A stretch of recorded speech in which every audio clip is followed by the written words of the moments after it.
singer, actor, activist, with over 14 million followers on social media, our generation's influencer, Jencarlos Canela.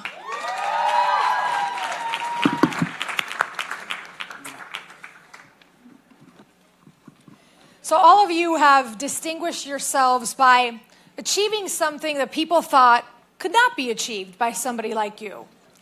From going to space, to getting to the boardroom, to crossing over when all odds were against you, or organizing one of the biggest marches in US history. I would love for you to talk about your journey and those odds you overcame. And I'll start with the gentleman to my left. Starting with me? Okay, well, first of all, good evening. It really is a pleasure to be here. And I want to ask for just let's all give a big round of applause for Latino Victory. I mean, what they do is amazing. Thank you for the invite. You are amazing. Really, just the panelists that were before us, how inspiring that was. And everyone that I'm sharing the stage with today, I respect you all highly. And I was born and raised in a small town in Miami called Hialeah. And I sang for the first time in the backyard of my house. I was about 7 years old.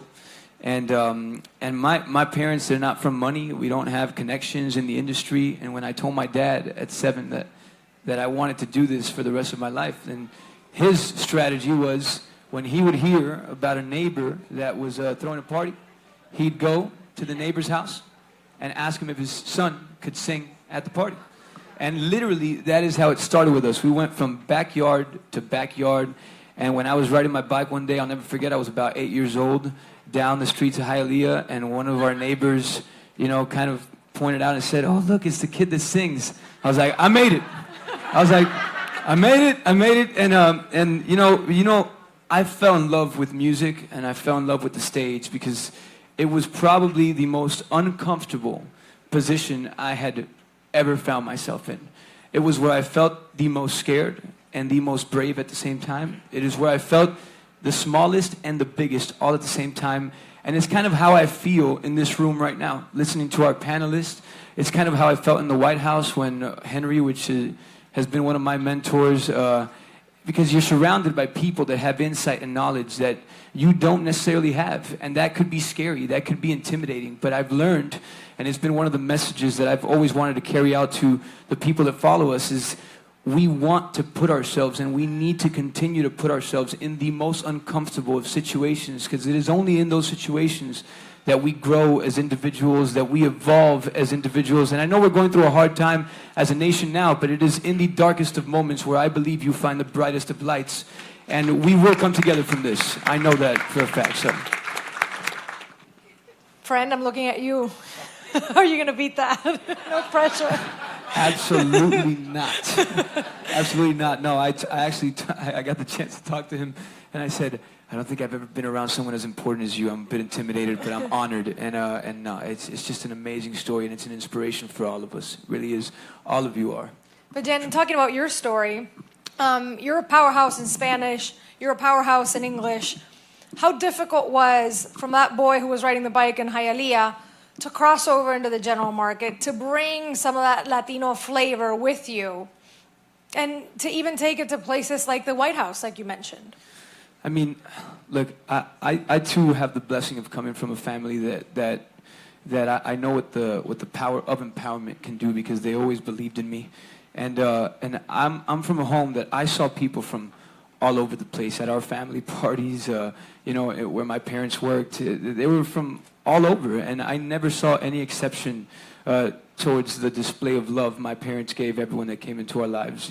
I'm from Cuban parents. I proudly say that. And I'm just as proud to be Hispanic as I am to be American. And there's no 50-50 for me. It's 100 and 100. And And I think that one of the biggest challenges in being Latino is oneself. Yourself. You are your biggest challenge. Perception is a powerful tool. And when you realize that, for there to be a conflict between two people, you need two people.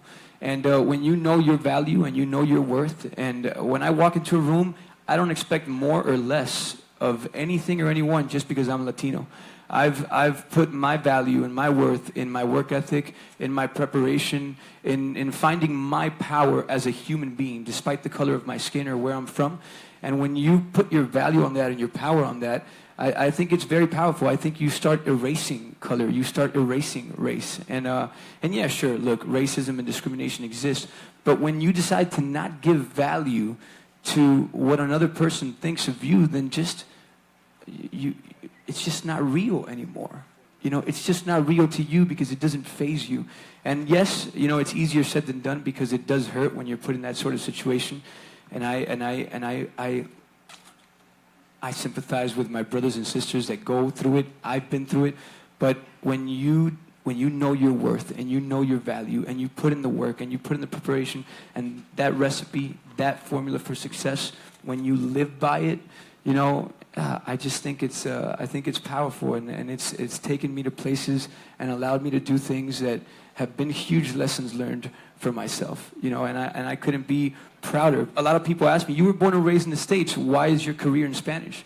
You know, and I say, why not? It's the most amazing language in the world, the most amazing culture in the world. I'm proud to speak both. I love the English culture, the American culture, and the American language, and I love the Hispanic culture and the Hispanic blood that runs through my veins. And no one needs. I don't need to be one or the other. I can be both. I'm part of that generation. I'm proudly part of that generation. Yeah.